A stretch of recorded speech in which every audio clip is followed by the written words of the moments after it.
Mike from thegentlemanracer.com, and this is how I got to drive at Ferrari's test track.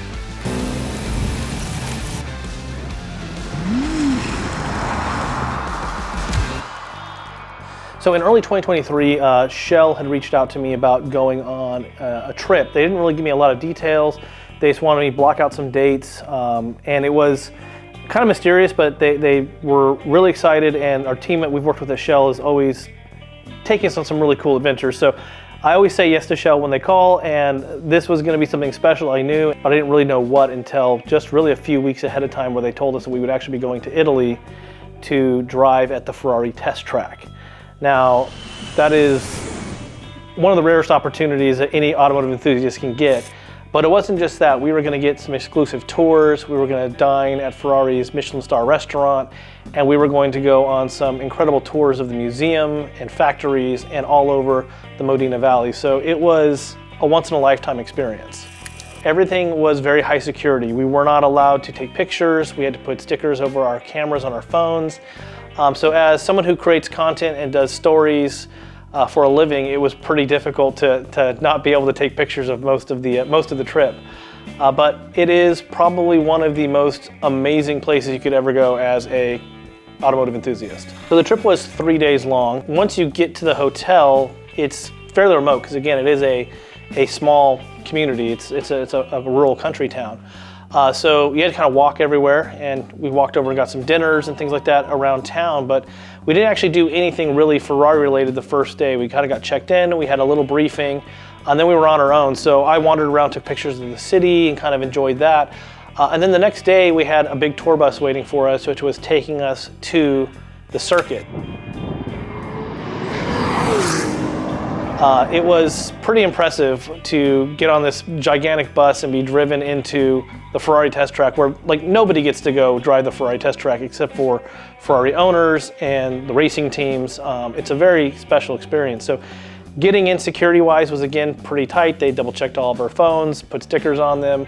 But once we were in, kind of not having that burden of actually having to take pictures and do all this stuff really allowed all of us to kind of have a good time, just enjoy driving. We actually went over to the Shell. They have a V-Power gas station basically there, which is their race control center, and it looks like an American gas station almost, with a big roll-up door and the cars go in and out of there. And in race control, we had another briefing about the track. The first couple laps we went out with just basically a ride along. They would show us what to do, and then we always had someone in the car with us, but they let us really get running. After the first round, the cool thing is we got to go back into race control with Ferrari's race director and look at the telemetry and get basically coaching on where we need to stop, where we need to give it more gas, where we should turn in more. And I was about a second and a half off of the track pace that they wanted us on, so I was pretty happy with that. And then the second round I went out and was actually able to beat the track pace, so that was pretty exciting. They call this the Corsa Pilato, I believe, or Pilato? Palito?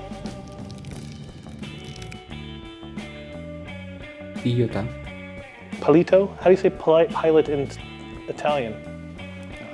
So anyways, it's a program they have for Ferrari that you can actually, as a Ferrari owner, go take part in, and you get a certificate after completing the course and all that. So we were in groups that would rotate, and when we'd go from one section would be on the track, the next would be like a classroom section where we'd learn even more about car control and what the vehicles can do and all the different systems. And then the other section was the skid pad. So basically it was a big wet skid pad area where they would have us just doing drifting. They would basically run us through all the different levels of traction control, from full traction control to no traction control. And it's just a lot of fun when you're out sliding around someone else's $400,000 car. The teams that were out there were great. We really enjoyed meeting everyone at Ferrari. Almost no one spoke any English, so it was a lot of just kind of like, yeah. But other than that, it was a lot of fun. After that, we had some time to kill, and they decided to surprise us by taking us over to the Formula One storage garage, where they keep all of the customer cars. Now, most of their Formula One cars are still in existence and are owned by private customers, but Ferrari keeps them and maintains them in this incredible multi-story facility where they do restorations. All the FX cars there, the track performance cars are there. All their client program vehicles are kept in this incredible racing building. And when you go upstairs and you're looking at Ferrari Formula One cars from the 1970s all the way up to current, and just the size difference and the technology difference, it was pretty wild. After that, we went to the Cavallino, which is the restaurant, which is directly across from the factory. It's the restaurant that Enzo would eat at pretty much every day. It's home to a Michelin star chef, and the food is incredible, the hospitality is incredible. The second day, we actually got a factory tour, and I didn't know how rare factory tours may be actually rarer than the track experience, because they do not allow anyone in the factory. And the factory is obviously a huge multi-building facility where they've got everything from their wind tunnels to their paint department to the machine shop where they're making engines. Everything is done in-house on site. And the security there was probably tighter than at the track, because no one's allowed in there unless you've ordered a very special custom car from them. They'll let you come and do a tour and see your car on the line as it gets finished. Or you're a big VIP. So Shell letting us in on this was pretty special. Even the team from Shell told us many of them had never been to the factory, and they were told they only get a few of these a year they're allowed to use as a Shell, as a partner of Ferrari, being their official fuel and lubricant supplier.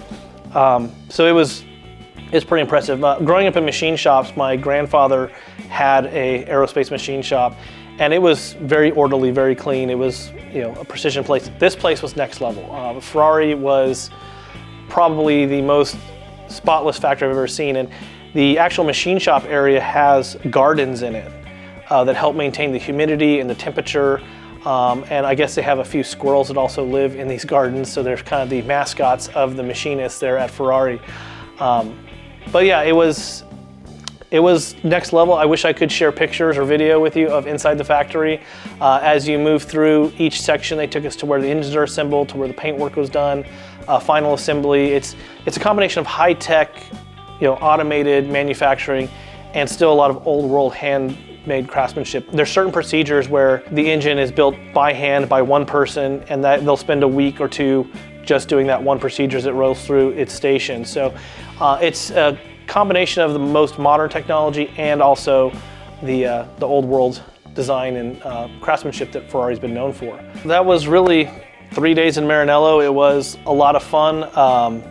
Wish I could have shared actual video footage that I shot from the trip, but we have a lot of great footage from the team at Ferrari.